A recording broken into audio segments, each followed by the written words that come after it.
লিল্লাহি তাকবীর, লিল্লাহি তাকবীর। মাশাআল্লাহ, জাযাকাল্লাহ। নামদারুলকে আল্লাহ পাক রব্বুল আলামিন তার দানের প্রতিদান করো। মহান রব্বুল আলামিন তার পিতামাতার জন্য দোয়া চেয়েছে, আল্লাহ তার পিতামাতাকে শান্তি দাও, কবরে শান্তি দাও। কিয়ামত দিবসে মহান আল্লাহ রব্বুল আলামিন হযরতে মহানবী সাল্লাল্লাহু আলাইহি ওয়াসাল্লামের উম্মত হিসাবে কবুল করে গ্রহণ করে তারে জান্নাত দান করো। সবাই বলুন আমিন। আল্লাহুম্মা সাল্লি আলাইহি, আল্লাহুম্মা বারিক আলাইহি। সম্মানিত সুধীবৃন্দ, যে কথা বলতেছিলাম, মা বোনেরা, আপনি যদি সুন্দর হন, আপনি যদি ভালো হন, আপনার নাওটা খাদিজাতুল কুবরার সঙ্গেই থাকবে। আপনিও সেদিন মা আয়েশার সঙ্গে, আসিয়ার সঙ্গে জান্নাতে চলে যাবেন। এই জন্যে মা বোনদেরকে বলছি, চরিত্র রক্ষা করুন। ওই সমস্ত যুবক ছেলেদের সবলে পড়বেন না, আপনার চরিত্র হারাবেন না।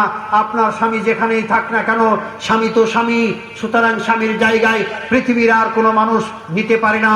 অতএব আপনি মনে রাখবেন, সতী নারীর সবচেয়ে বড় লক্ষণই হলো সব দিতে পারলেও তার চরিত্র সে দিবে না, এই পৃথিবীর একমাত্র স্বামী ছাড়া।